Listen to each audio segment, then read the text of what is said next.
This is CBS. One of the feelings people feel before they get into treatment is a loneliness or a sense of feeling alienated. And that phone call connects them to another human being. So oftentimes when people are in trouble, they have to make tough decisions. What's exciting is you can be successful, that you can overcome your personal problems, and that you can lead a fuller life, and that life can have more meaning for you. Norwood Hospital and Counseling Centers. We're here for you. Planning a family project this weekend? Get hip to the Square. Builder's Square is the stop that gets your project going. Painting the house. Building a backyard playground. Landscaping. Any spruce up or fix up at all. This weekend, you've got the time, and Builder's Square has everything else at great square deal prices. Builder's Square. We'll get you squared away.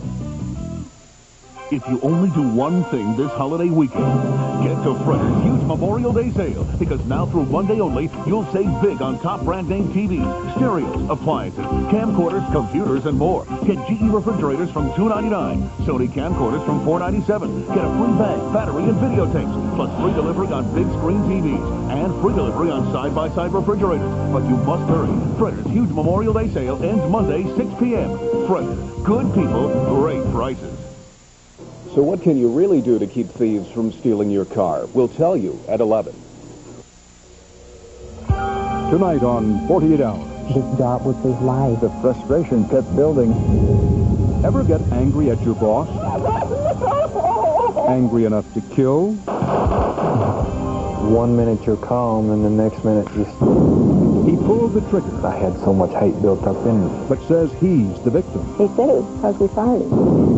I wrote his name in my blood. I just kept thinking, he can't get away with this. He just can't. A survivor who can't forget. People had been under a lot more stress than he was. He was looking for 3 bosses and shot them dead in the parking lot. Or forgive. The death sentence would be just, and I was hoping that the court would feel the same. That's where Mike was killed. And the boss's wife. We have a gun with us. It's loaded. Her husband's killer is now after her. I could use it if I need to. No hesitation. None whatsoever. He shot 2 co-workers to death. America's new killing field. Work's supposed to be safe, not to come to work to die. Terror on the job. I just kept saying, please God, don't let him kill me.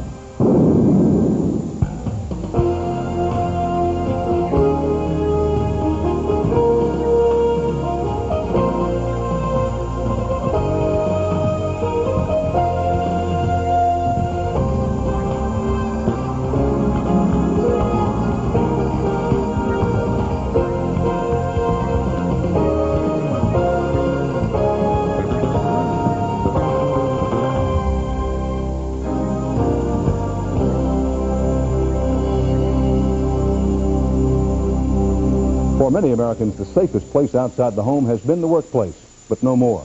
Increasingly, workers are attacking their colleagues on the job. If you think it couldn't happen where you work, consider this. Just last month, during a 7-day period, 3 attacks. Near Memphis, a Federal Express pilot facing a possible firing is charged with attacking his crew with a hammer and a spear gun. In Chicago, police say an executive, arguing over paperwork, stabbed his boss. And at a plant in North Carolina, employees arrived at work to find horror unfolding before their eyes.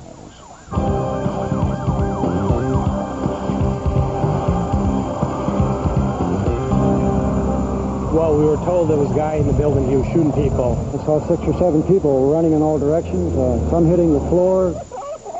April 13th, outside Raleigh. All I know was that I just thought that this man was going to shoot everybody. A gunman showed up at his former workplace, hunting his former co-workers. I heard the first shot, and I never looked back. I just ran. This time, it was 38-year-old Ladislav Antelik. The way he come in there shooting, just like a crazy man. He'd resigned from his job as a technician at the Sumitomo Corporation's plant that makes fiber optic cable. Basically a disgruntled employee. But he came back and went on a shooting spree. It was a textbook case of violence in the workplace. People really want to do something. There's no way to really stop them. Captain Mike Andrews of the Durham Sheriff's Department. What he did that morning is that he entered at the front entrance of Building A, parked in a visitor's parking lot, and then walked across the campus, entering Building C. This is the Glock 9mm, which he used in the incident.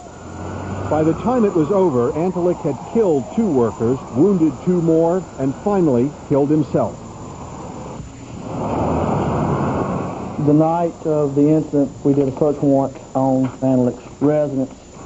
The police took all the evidence they needed out of Ladislav Antelik's apartment after the shooting. But there are still some clues here that point to the kind of man Antelik had become. Shortly before the shooting, Antelik had taken out of the local library a tortured work by Friedrich Nietzsche.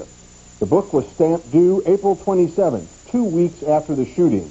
And next to that date, on the return card, Antelik wrote, "I'll be dead." Yeah, I miss him. He was a friend and a helper. Jim Matt met Antelik in 1988, 1 year after Antelik came to North Carolina from what used to be Czechoslovakia. He talked a lot about his work. He liked this job. He made suggestions for improvement in the quality of the product, and he enjoyed doing that work. He said he enjoyed doing the work. He was working at a good company, making decent salary. He was making... This woman dated Antelik for more than a year. He was a fun person to be with. We've agreed to protect her identity. It seemed like everything was going pretty good for him. But other friends, like Dennis Lee, noticed something different. But he thought of like people in this country, they hate foreigners. And he said, "You don't know about this. They hate me." There were also signs that Antelik was having problems with his co-workers. He told me he was having trouble. He mentioned the female co-workers. Ms. Jones, he would talk about. They just couldn't get along for some reason or another. Anthony Jones's wife, Flora, was one of the 2 people Antelik killed. She was 32. Do you think he went there to shoot Flora, to shoot your wife? I'm sure he went there to shoot Flora and a couple more other people. But almost a year before the shooting, Antelik asked the company to take him off Flora Jones's shift. There are certain requirements and qualifications for you to be able to change the shift. Basant Tarial is an executive at the plant. So normally you don't act on that request that easily.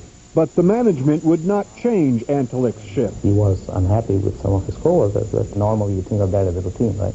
Antelik apparently did not consider it routine. I suggested to him that he not leave until he had a new job. But he quit anyhow. And that was that.